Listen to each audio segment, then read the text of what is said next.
개인 시간이 걸렸습니다. 15살 소녀가 90의 할머니가 됐습니다. 일본을 갔더니 공부를 간데 없고 무조건 공장에 들어가서 일을 했습니다. 근데 일을 했는데 또 교육도 전혀 받지도 않고 들어가서 기계를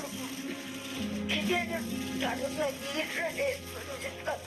얼마나 서러운지 왕호 우지를 엄마였고 내가 어디로 일본에 와서 이렇게 고생을 했다고 그렇게 울었습니다. 김성주 할머니는 일제강점기 근로정신대 강제징용 피해자입니다. 여자 근로정신대는 특히 학교 단위를 동원의 수단으로 삼았다라고 하는 것이 특징입니다.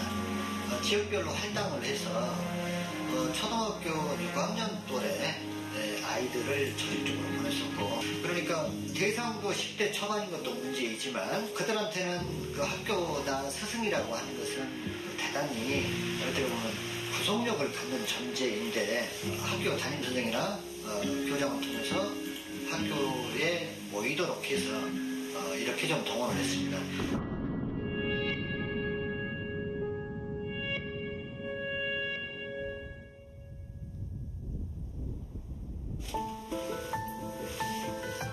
중학교를 보내준다는 담임선생님의 말은 죄다 거짓이었습니다.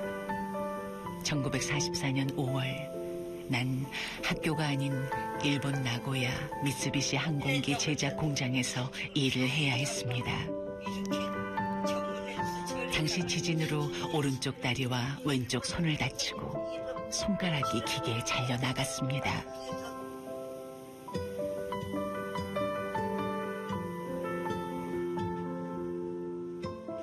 매일 기도를 드리며 하루하루 견뎌가고 있는 나는 1945년 2월부터 후지코시 강제기업에서 강제노역을 한 근로정신대 강제징용 피해자입니다. 하도 나이가 이제 먹은 깨로 우리 살아생전에 보상을 해줘야지. 아휴, 오늘 죽을 줄 내일 죽을 줄 모르는 우리는 시간도 없는데. 아휴. 시간이 너무 많이 지났죠? 예, 시간이 없어요, 우리는. 오늘 산다고 지금 살았다 해도 내일 어쩔 줄 모르니까. 너무다 이것이 가서 벌써 이제 이달이 가면 이제 또 89가 되고 언니는 91나가 되네요. 근로정신대 피해자 김성주, 김정주 할머니는 2살 터울의 자매입니다. 일본서 우리에게 사죄하고 우리를 보상을 해줘야 될 것 아닙니까? 그런데 이거 말이 없지 않습니까? 아직까지 사죄도 안 하지 보상도 아직까지 아무 거지기가 없으니까 도저히 이거 믿어지질 않습니다. 그래서 내가 기도만 하지. 언니도 나 기도만 할 거예요. 중일전쟁이 태평양 전쟁으로 확대되는 시기에 일본은 조선인을 전쟁 도구로 이용했습니다. 그러니까 이제 언니 담임 선생이었던 사람이 언니를 보냈고 그 다음에 1년 후에 있다가 이제 일본에 가면 언니하고 같이 만나서 일본 공부도 하고 중학교 고등학교로 다니고 한국에 올 수 있으면 반대로 올 수 있다. 그러니까 언니하고 가서 만나니까 언니 있는 데로 가니까 가거라. 그래서 나를 보냈던 거예요. 후지코시는 가장 큰 규모로 어린 소녀들을 데려가 강제 노역을 시킨 대표적인 기업입니다. 기숙사에서 출근으로 갈 때 아, 인사하고. 예. 여기가 기숙사네요, 그러면? 기숙사에 여기게를 했어요. 아, 이게 똑같아. 예, 요것을 깎았어요. 이거를? 예, 요것을 깎았어요. 그 일을 했어요. 일을 하면은 거리 단장이 왔다리 갔다리 이렇게 해요. 그래갖고 기회가 없으면 어디 가냐고 화장실에 갔다 오면 쫓아오는 거예요. 거기로 화장실에를. 그래갖고 이제 조금 늦게 나오면 도시대 이마 됐을까? 그러고 늦게 나온다고 이제 뺨을 때려요, 우리를. 우리는 노예 생활했어요. 철제망에 큰 높이 철제망을 해놓고 그 안에다 우리 가다 놓고 살았으니까 우리는 노예 생활했지 뭐예요. 어? 밥을 제대로 많이 줘요. 배불리게 줘요. 무엇을 줘요. 기숙사 안에는 풀을 그냥 무조건 넣고 다 뜯어서 그냥 다 배가 고픈 게 그럼 뜯어서 먹느라고 벌일 먹거지요. 전부 다 이거 땅바닥에 풀이에요. 아무 풀이고 그것이 다 뜯어먹는 거예요 우리가.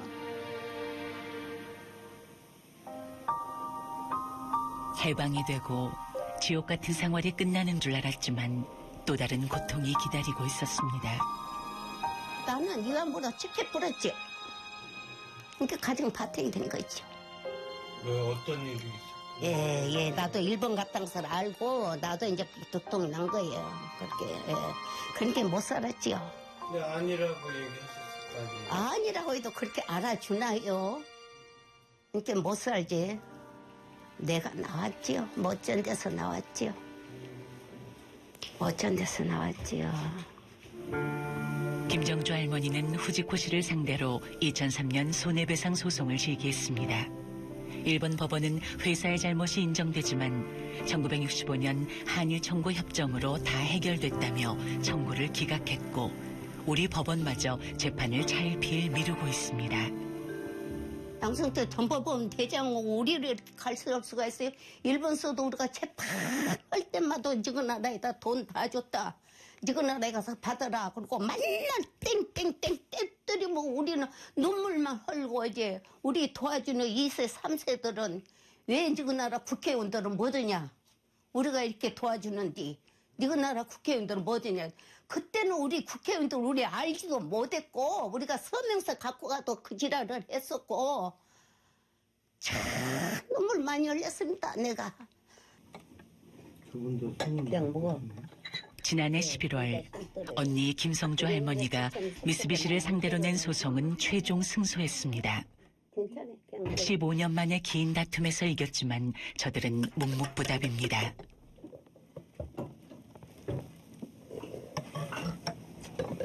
지금 이렇게 살면서 이제 이렇게 됐지. 남편 잘 못 만나고 부모 어머니 돌아가시고 그래서 이렇게 됐지. 그전에는 우리는 참말로 어떻게 거성인지 모르고 살았어요. 2년 남짓의 시간은 할머니들의 인생에 큰 상처를 남겼습니다. 일본에서는 우리 신세를 망쳤다. 나는 일본 나라를 위해서 그때는 우리나라하고 일본하고 함께 이렇게 돼갖고 우리나라를 위해서 이렇게 된 것인데 지금 와서는 그것이 아니잖아요. 그러니까 우리가 뭐 일본 사람인가 우리 한국 사람인가 도대체 나는 모르겠어요. 일본 사람도 우리 반대하지. 우리 한국에서도 우리 반대를 했지.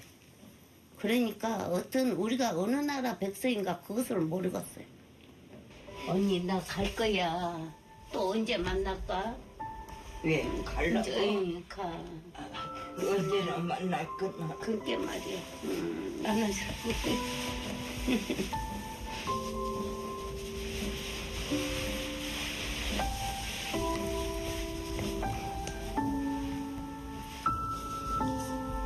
울지 말고 가.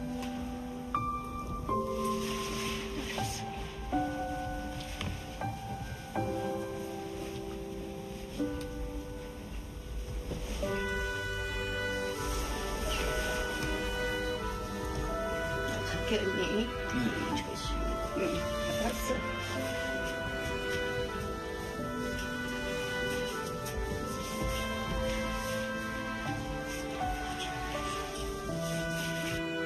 두 할머니의 인생을 이렇게 바꿔놓은 사람은 일본인 선생님이었습니다. 김성주, 김정주 할머니가 75년 전에 다녔던 순천남 초등학교입니다. 학교에는 그때의 기록이 고스란히 남아 있었는데요.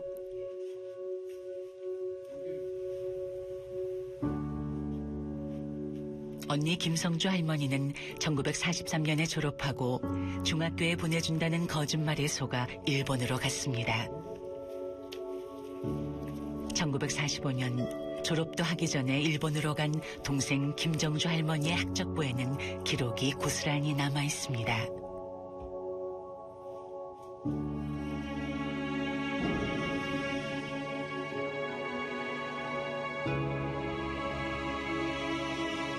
두 자매를 근로정신대에 보냈던 오오가키 선생의 이름도 그대로 남아 있었습니다. 30년대, 40년 이전에 보면 일본이 우리보다 훨씬 근대화되어 있었다. 그렇다고 한다면 지금 우리가 근대화되는 일본을 배워야 되는 것이고 우리가 일본 밑에서 식민지가 되는 것이 오히려 우리에겐 도움이 된다. 그리고 그렇기 때문에 우리가 일본 다음에 2등 국민은 해야 되겠다. 그다음에 왜냐면은 그 만주라든지 그다음에 그 몽골족, 그다음에 중국, 그다음에 동남아가 다 그 일본에 손아귀에 들어오고 있는 상황에서 우리가 일본 다음에 2등 국민이라도 해야지 우리 민족이 더 보존되는 것이 아니냐. 그러려면 일본이 벌이는 전쟁, 소위 말하는 일본이 말하는 성전이죠. 이 성전에 조선인들이 조금이라도 기여를 해야 된다. 그것이 우리 후세들, 우리 한민족의 미래를 보장할 수 있는 것이다라고 하는 아주 정교한 논리를 가지고 학교 현장에서, 그것도 길거리가 아니라 교단에서 그런 말을 설파하기 때문에 그것을 많은 학생들이 수용할 수밖에 없는 것이고, 당장에 뭐 일본에 대한 저항의 의식도 없지 않아 있었겠지만 오히려 당장의 그런 교육자로서 강단에서 하는 말들이 오히려 학생들에게는 더 설득력 있게 다가왔던 것이고, 결과적으로는 그것이 죽음의 길이었지만 그 당시에는 그것이 상당히 학생들에게 먹히는 그런 논리였던 거죠. 예. 대학교, 중고등학교, 초등학교까지 운영하고 있는 학교법인 추계학원입니다.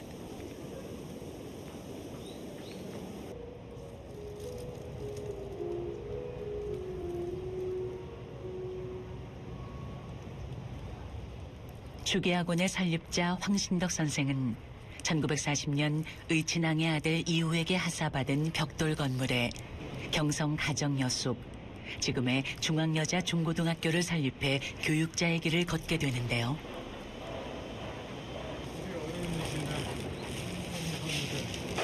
중앙여중고 학생분들께서 그건 용납할 수 없다. 우리는 이 친일파의 동상을 여기에 세우고 싶지 않다라고 계속 이렇게 항의하시고 시위하시고 서명운동하시다 하시는 걸 이제 학교 측에서 받아들여서 그럼 세우지 않겠다라고 하셨는데, 이 건물이 대학원 건물이 세워졌을 때 여기에다가 결국 구석에 세운 것으로 보여요. 학생분들께서 이제 반발하지 않게끔. 황신덕 선생은 민족문제연구소에서 발행한 친일 인명사전에 등재돼 있습니다. 한국 시민으로 전쟁에 협력해야 한다는 기고문을 써 학생들을 선동하고 또 제자를 근로정신대에 보낸 인물입니다. 당시 제자를 후지코시로 보내면서 찍은 기념사진입니다.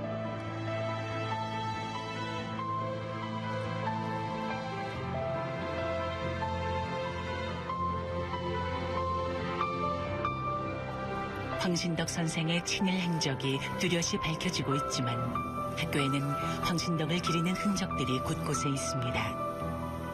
친일파의 학교로 낙인되자 학생들은 설립자의 흔적을 지우려는 노력들을 하고 있습니다. 그 학생분들의 서명을 받은 거예요. 한 몇 분 정도가 서명하셨나요? 3분의 2 이상이 하셨고요. 저희 학교를 처음 입학할 때 학교에 대해서 쳐보게 되는데 저희 학교 이름을 치면 바로 친일파 황신덕이라는 그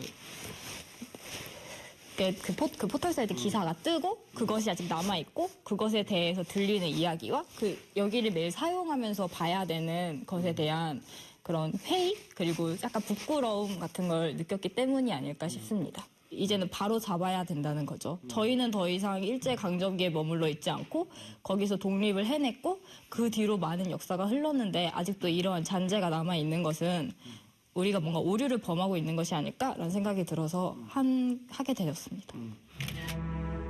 황신덕 선생이 처음부터 친일 행적을 했던 것은 아닙니다. 당시 여성 지도자들과 함께 근의회를 조직해 애국 계몽운동을 펼쳤습니다.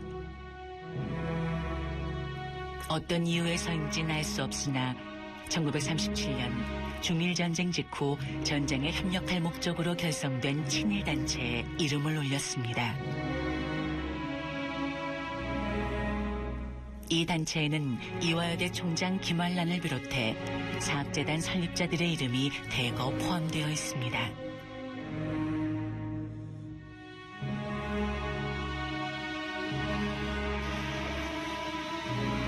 고려대학교 설립자 인촌 김성수의 호를 따서 만든 인촌로의 개명 작업이 진행되고 있습니다.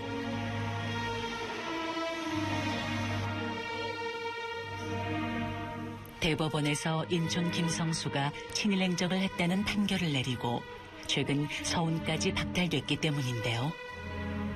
그러나 고려대학교 내에는 김성수의 동상과 기념관이 그대로 남아 있습니다.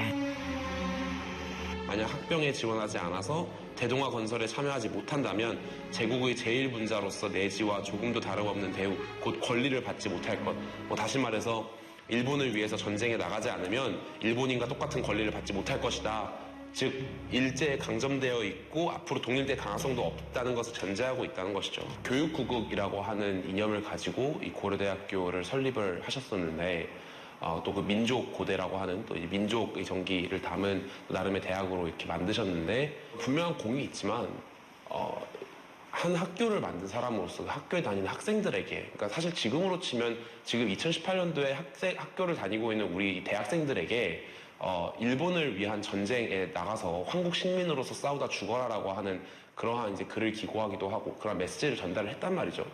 그러한 사람이 지금에 와서, 그러니까 과거에 그런 행적을 했던 사람이 이 지금에 와서 대법원 판결이라든지 또 훈장 박탈이라든지 이러한 부분에서 현실적으로 사실 좀 재평가가 되고 있는데, 재조명이 되고 있는데 그 시대의 흐름에 맞게끔 우리도 그 인물에 대해서 분명하게 또 평가를 해야 한다는 부분이 있는 것이죠. 학생들은 인촌 김성수의 흔적을 지우고 재평가를 해야 한다고 주장하고 있습니다. 사실 박물관이라는 게 역사를 보여주는 공간이잖아요. 근데 이렇게 한 인물, 여러 면에서 볼 수 있는 한 인물에 대해서 이렇게 한쪽 면만 나타나 있다는 게 굉장히 편파적이라고 할 수 있겠죠. 저희가 김성수 흔적을 지워야 된다라고 이야기를 하면서 이제 학교에 김성수랑 관련된 걸 다 없애라, 없었던 사람처럼 만들어라 이러는 게 아니라, 사실 과를 보여주지 않으면서 공만 이렇게 나타나 있다는 게 그냥 균형적으로 보고 있지 않다는 거잖아요, 공과 과를. 그래서 잘한 것도 잘한 거대로 써놓되 잘못한 건 잘못한 것이 있다라고 보여줘야 한다는 거죠, 후대를 위해서. 명당이라고 소문나 풍수지리를 공부하는 사람들이 꼭 한 번은 다녀간다는 이곳은 전북 고창에 있는 인촌 김성수의 생가입니다. 1860년대에 지어진 이 가옥은 시도기념물 제39호로 지정되어 있습니다.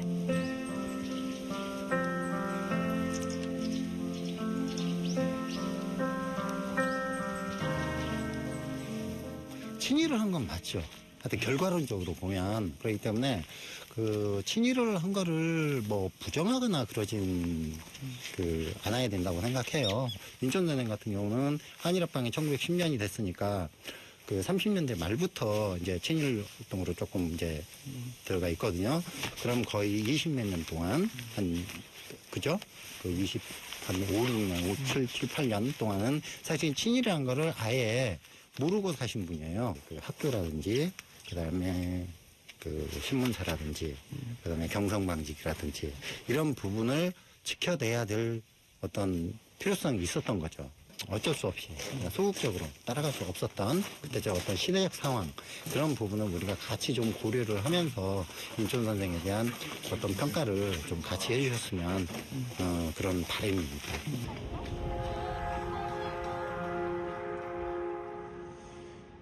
이화여자대학교 내에 서 있는 친일파 김환란 총장의 동상을 두고 학교 측과 학생회 측은 갈등을 빚고 있습니다. 서울대학교 음악대학 건물 앞에서 학생들이 오가는 모습을 지켜보고 있는 이 흉상의 주인공은 친일 음악가 현재명입니다. 친일이요? 네.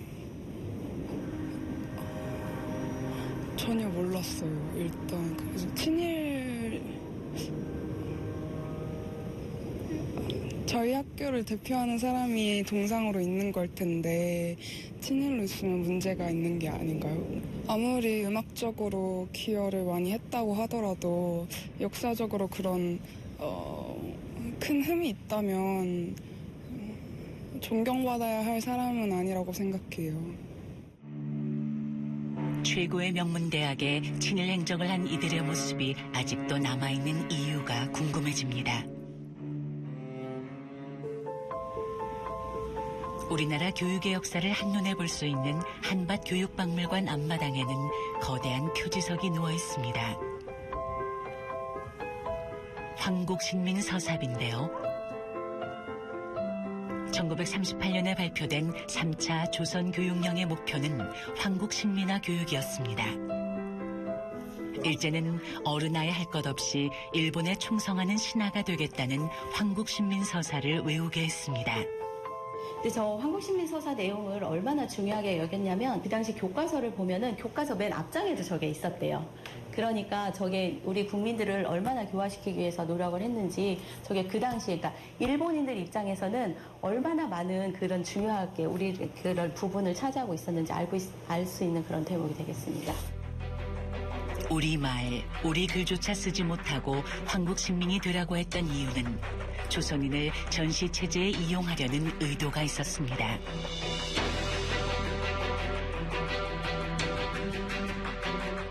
이후 1943년 태평양 전쟁 시기에는 지원병과 학병제를 실시하면서 교련과 같은 군사교육을 본격적으로 도입했습니다.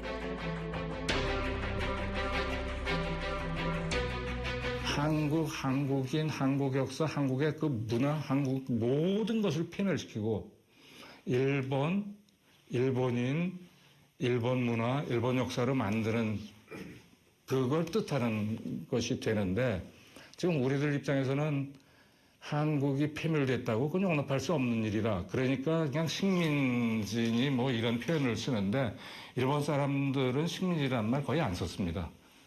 병합이라는 말은 사용되지도 않던 말인데 패밀이라는 말이 너무 강력하고 그렇기 때문에 말을 만들어내갖고 이란 병합, 자기네들 얘기로 이란 용어를 쓴 것이죠. 그러니까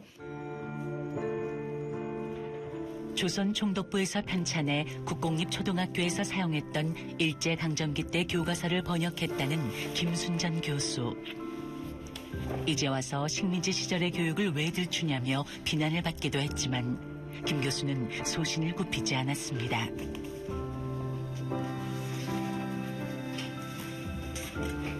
조선 총독부에서 편찬해가지고 그때 당시에 조선 아동에게 교육을 시켰습니다. 그럼 어떠한 내용을 어떻게 교육을 시켰는가 그것을 봐서 이렇게 우리 조선인을 동화하는데 이런 교육을 활용했었다라는 것을 저로서는 말하고 싶었던 겁니다. 알려주고 싶었던 겁니다. 그래서 이렇게 했었다는 것을 알려주고 그것에 의해서 앞으로는 어떻게 할 것인가를 대응을 해야지 앞뒤 없이 36년간 압제했다 또는 독재를 했다 아니면 점령을 했다 강압을 했다 이것만 가지고는 안 된다. 친구를 했는데 그 친구가 일본인과 조선인이에요. 그런데 그 기재 장치가 어떻게 됐냐면 끄는 것이 일본인 그다음에 미는 것이 조선인. 이게 이제 어떤 걸 의미하는가. 일본에서 기술을 잘 안 하는데 특히 영조, 정조 때는 기술을 하고 있습니다. 왜 그럴까요? 탄탄책도 쓰고 국가의 그 기반을 굉장히 잡으려고 애를 쓰면서도 하나의 기재 장치로서는 갈등 구조도 있었을지라고 생각을 하겠습니다. 아주 고등적인 암시였다고 볼 수도 있겠죠. 일본과 조선은 원래가 같은 조상이었다. 즉 일선동조론입니다. 그거를 만들어냅니다. 즉 박혁거사라든가 석탈이라든가는 일본에서 왔다. 이런 식으로 피력을 하고 있습니다. 그렇게 해서 너희들 조상이 사실 일본에서 온 거다.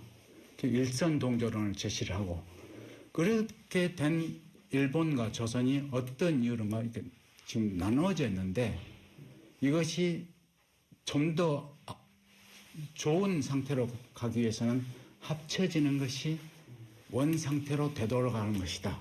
이게 내선일체입니다. 그래서 그 내선일체를 유도하기 위해서 일선동조론, 거기에서 내선일체, 그걸 하기 위해서 동화론이 나오는 것이죠.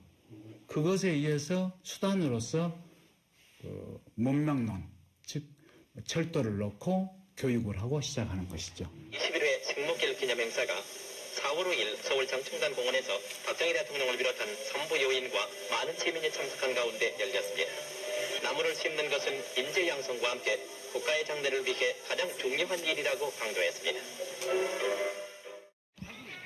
100년의 세월 동안 학교를 상징하는 교목으로 자리를 지키고 있는 이 나무는 외향나무, 가이즈카 향나무입니다. 1920년대 일제는 수만 그루의 가이즈카 향나무를 들여와 주로 학교와 관공서에 집단적으로 심었습니다. 지금 그 교목으로 그냥 향나무 해가지고 지정해놓은 학교들이 많이 있는데 실제는 그 학교에 향나무는 한 종류도 없고 그 학교에 있는 건 대부분 다 가스개 향나무입니다. 그래서 우리 전통적인 그 재래종 향나무를 심어놓은 학교는 아마 10곳 중에 한 곳도 안 될 겁니다. 나무 한 그루가 무슨 의미가 있겠냐고 하겠지만 우리도 모르는 사이에 친일 잔재가 교육 현장에 남아 있습니다. 조선 총독부는 1925년 자국의 역사학자들을 총동원해 조선사 편수회를 조직하고 조선의 역사를 정리했습니다. 1938년 총 37권의 조선사를 발간하면서 조선인들에게 선물과도 같은 것이라고 했다는데요. 정부의 지원을 받아 조선사를 번역, 해제한 인하대 고조선 연구소는 일제가 조선사를 편찬한 의도가 있다고 했습니다.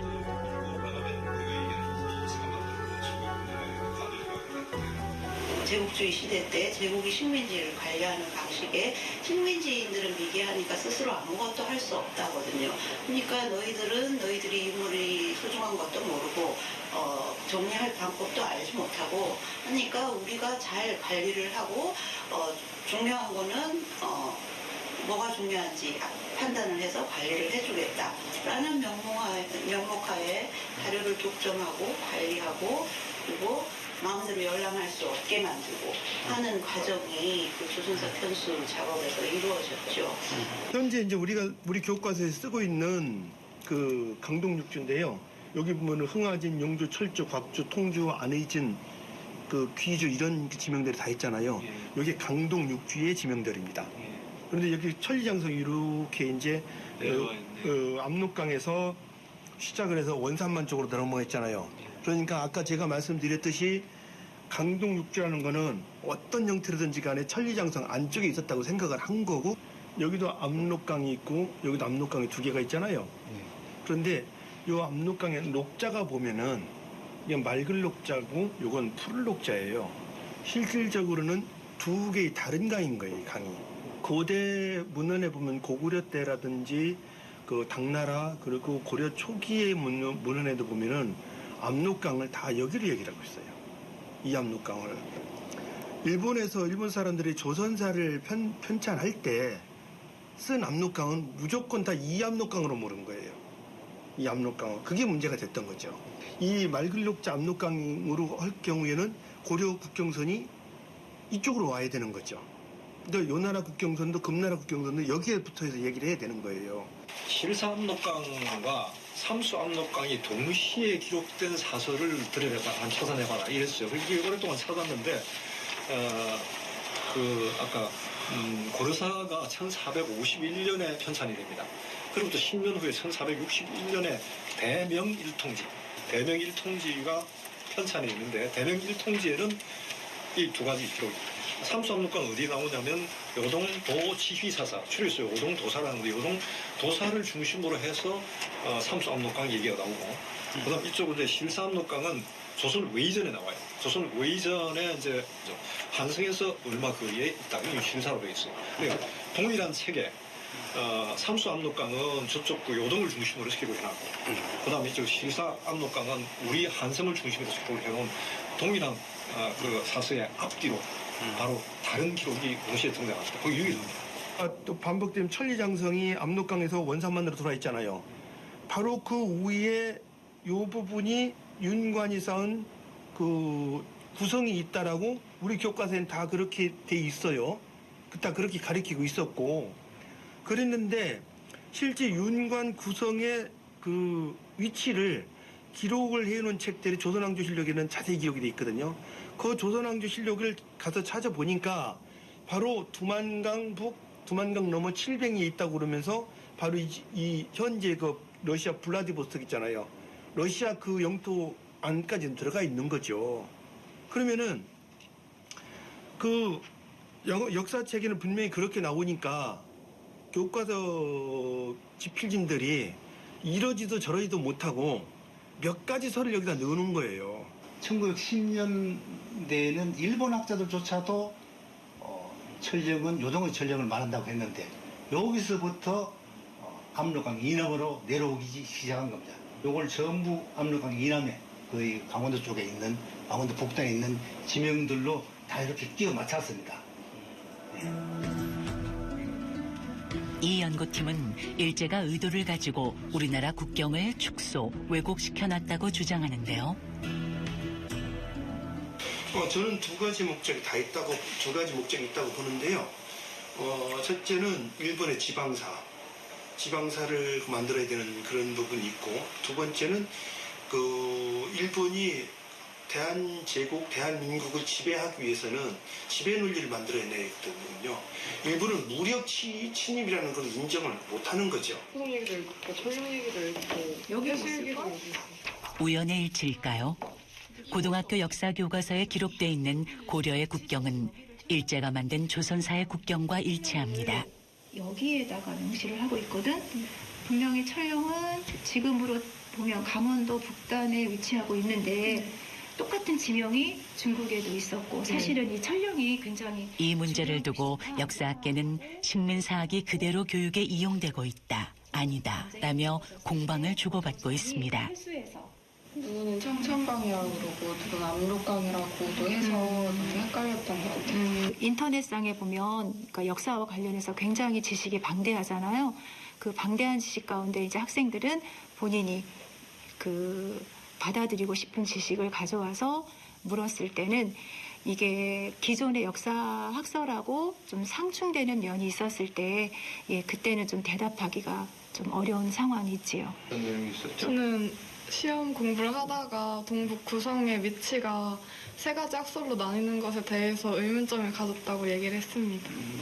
그 부분에 대해서 어떤 느낌이었어요? 사실 역사를 배울 때는 사실에 이거에서 배우는 게 가장 중요하다고 생각하는데 당장 저희가 배울 수 있는 가장 좋은 책인 교과서에서조차 세 가지로 나뉘니까 혼란스러웠던 게 사실이고 또 정확히 알고 싶은데 어떤 사람들도 딱 이렇다고 정의를 내리지 못하는 게 조금 안타까웠던 것 같아요.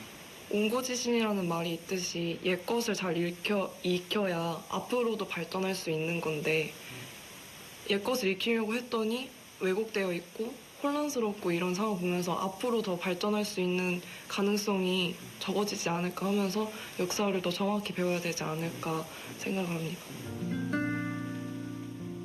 해방 후 교직에 몸담았던 1세대 역사학자 김용섭 교수. 그는 저서를 통하여 해방 직후 학계에서 겪었던 자신의 경험을 솔직하게 고백했습니다. 민족주의 역사 인가에 관하여 검토하는 시간이었던 것 같은데 교학부장을 맡은 교수가 포함된 4~5명의 중노년 교수가 내방하였다. 노크를 하게 문을 열었더니 한 교수께서 말씀하시기를 일제 때 경성제대에서 내가 배운 세마스 선생님이신데 김 선생 강의를 참관코자 하시기에 모시고 왔어요. 김 선생 되겠지? 라고 말하는 것이었다. 역사 강의를 참관하러 온 스에마스 야츠카즈는 조선사 편수의 조사관으로 활동한 인물입니다.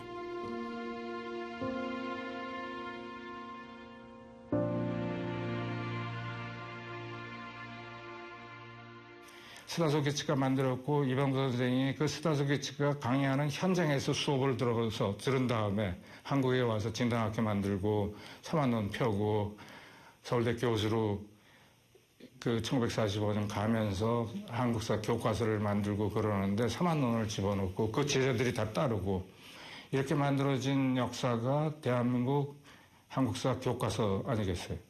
이 교과서를 통해서 온 국민이 상식으로 된 것이 삼한입니다. 마한징한 변환.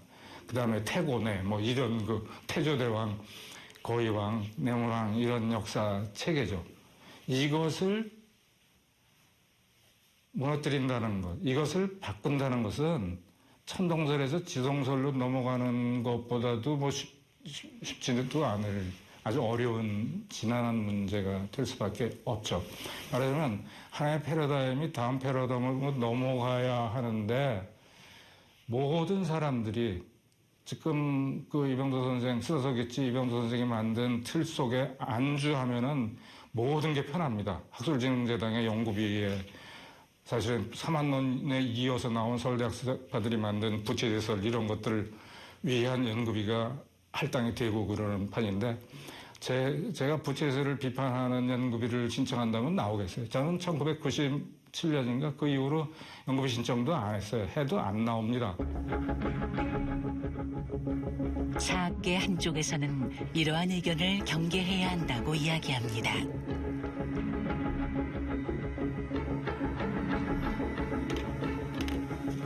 해방 이후에도 이러한 조선사와 관련돼서 이게 교과서라던가 그런 쪽에 왜곡돼서 실렸다는 논란들이 조금 있어요.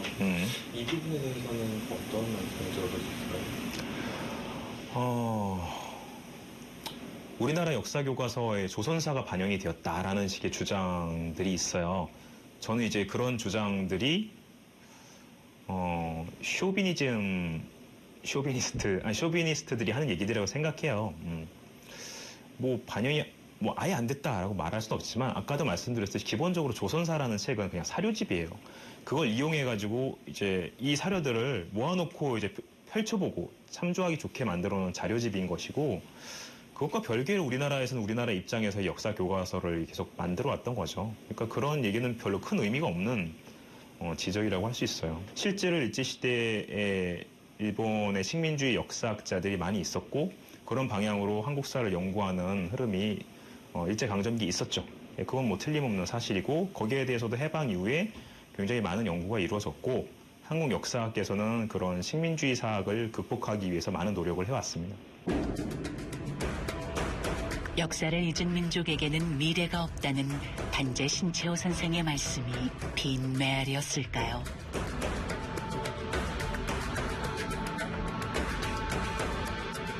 그래서 그것이 가령 주류사학의 주장이 완전히 잘못되었고 이제 비주류 학계에서 주장하는 바들이 무조건 옳다 이렇게 또 전제가 성립되어서도 안 된다고 생각합니다. 모든 것은 문헌사학적으로 고증학적으로 또 여러 가지 이 다학제적인 예를 들어서 요즘에는 이 탄소 동위원소 분석에 대한 것이든 여러 이 과학적인 검증 방법들이 있을 것이고요. 이런 다학제적인 노력을 통해서 학문적인 토론의 장이 충분하게 공론의 장이 확보될 필요가 있다고 생각합니다. 이제 그 역할을 학계 자체로는 어려웠던 부분이 있다면은 정부나 국회가 해야 될 역할은 이제 그런 부분이 있다고 보고요.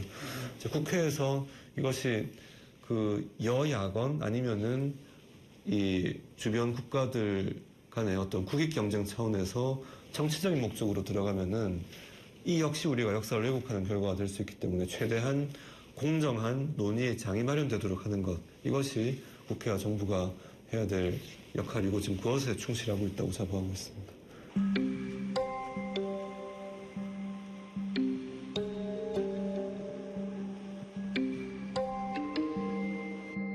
연극 발전을 위해 1962년에 준공된 연극 전용 극장인 남산 드라마센터입니다. 최근 남산 드라마센터는 누구의 것입니까가 연극계의 뜨거운 이슈가 되고 있습니다. 남산 드라마센터의 개관을 주도한 이는 연극인이자 서울예술대학 설립자인 동랑 유치진 선생인데요. 유치진은 친일 반민족 진상규명 보고서에 이름이 올라있는 친일파입니다. 아주 적극적인 친일이었죠. 만주의 한인들의 이민을 적극 권장하고 만주 이민들의 참상은 잘 알려진 것 같고요. 그다음에 학도병으로 또 일본의 황군으로 적극적으로 가라라고 하는 연극을 만들어서 전국을 돌아다니면서 상영한 그런 사람이 해방이 되자 자기 신분을 세탁하기 위해서 반공주의자가 되고 반공주의를 표방하는 정권과 결탁을 해서 해방 이후에도 한국 연극계를 대표하는 인물로 변신에 성공한 사람이고 미국도 그의 반공 연극에 주목을 하면서 적극적인 물적인 지원을 하면서 드라마 센터가 만들어지고 또 그것을 토대로 학교 권력자로 둔갑하는 과정이고 그것이 그 일가의 유치진 일가의 막대한 부 또 교육 권력을 형성해서 오늘날까지 그 여파가 미치고 있다. 서울 남산기슭에 자리 잡은 우리나라에서 처음으로 다양식 모델을 갖춘 소극장 드라마센터가 지난 12일 개관되었습니다. 이날 개관식에 이어서 드라마센터 창설자인 유치진 씨를 비롯한 4회 귀속재산 부지에 서울시와 록펠러 재단의 지원으로 건립된 남산 드라마센터가 공공자산이 아닌 서울예대 재산의 수익용 재산으로 등록되어 있습니다. 귀속재산 처리법에 따르면 역사적인 가치가 있는 것은 국유로 불화하지 말고 국유로 남겨주라라는 원칙이 있어요. 저는 그러한 원칙을 60년에 불화했을 때 그런 역사성을 누구보다도 잘 아는 이병도 문교부 장관이 무시하고 유치진에게 넘겨줬다.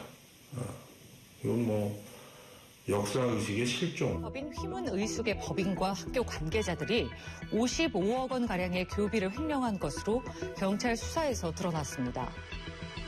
학교 법인 휘문의숙의 설립자는 일본 정부로부터 자작자기와 은사금을 받은 대표적인 친일파 민영휘입니다. 횡령 혐의로 기소된 이 학교 전 이사장은 민영휘의 증손자입니다. 특정 교회로부터 받은 발전기금 명목으로 받은 이러한 자금은 학교 교비를 전혀 사용하지 않고 개인 용도, 특히 백화점을 사용했다든가 아니면 그 선친 묘비 관리하는 데 사용했다든가 이런 등등 또는 어떤 단란주점에 사용했다든가 대부분 개인 용도로 사용한 것으로 이렇게 확인이 됐습니다. 총 9명을 검거해서 1명을 구속하고 8명을 업무상 횡령 혐의로 불구속 입건 송치한 사건입니다. 친일파 민영희가 세운 휘문의숙은 아들, 손자, 증손자가 물려받아 족벌사학의 전형적인 형태를 띠며 100년을 넘게 유지해오고 있습니다.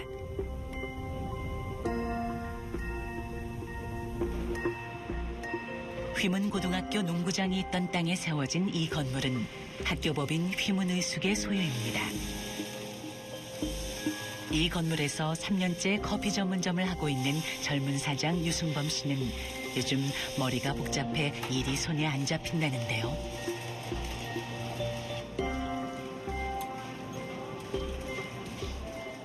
11월 14일에 갑자기 공고문이 붙었어요, 엘리베이터에. 그래가지고 이제 세입자분이 올리신 내용이었는데 그분이 이제 계약 기간이 만료되어서 나가기로 해서 이제 보증금을 돌려달라고 요청을 했더니 건물 측에서 이제 보증금을 돌려줄 수가 없다라고 얘기하면서 이제 시작이 된 거예요.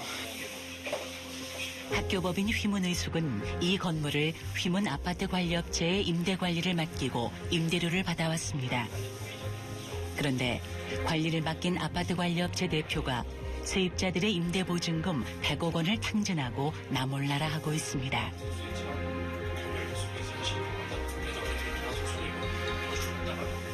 합법적으로 있지 않는 세입자들이라고 표현을 했거든요.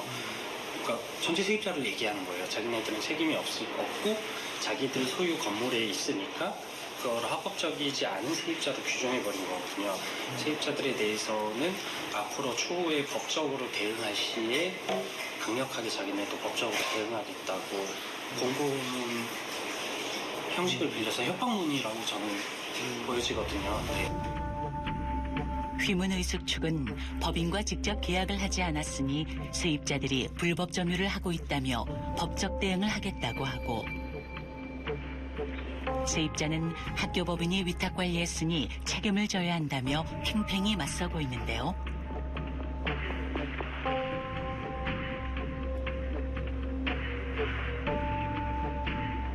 그래서 정말 괴로워서 극단적인 선택을 하고 싶다는 분들도 나오고 있는 상태예요. 여기 이제 전세로 계신 분들은 특히 전재산이 묶여 있는데 여기서 지금 당장 어느 날 쫓겨날지 모르는 상황인데 쫓겨나게 되면은 빚더미랑 같이 쫓겨나는 상황이라서 되게 많이 힘들어 하시는 걸로 알고 있어요. 법은 과연 누구의 손을 들어줄지 궁금합니다.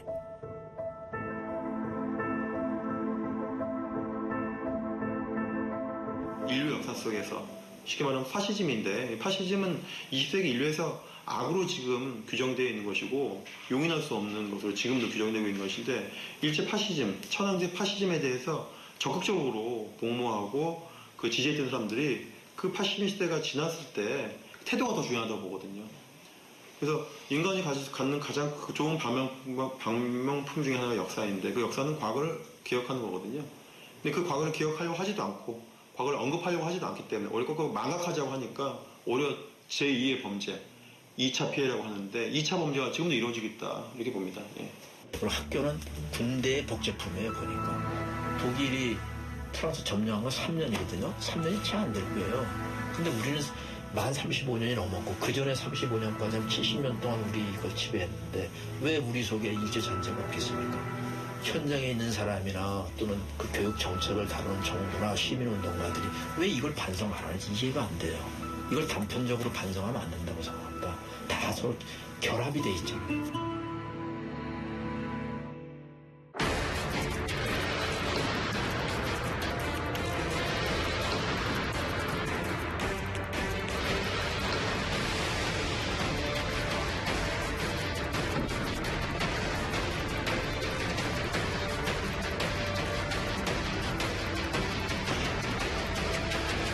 해방 후에 그 친일파들이 단죄가 되지 않았기 때문에 계속 이어지게 될 거예요.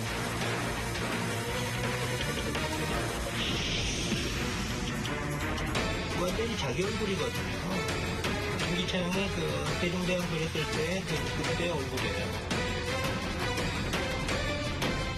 지금 보시고 오신 영정이 친일파 그렸어요. 용서할 수 없잖아요. 다른 분도 아니에요. 이수인 장군인데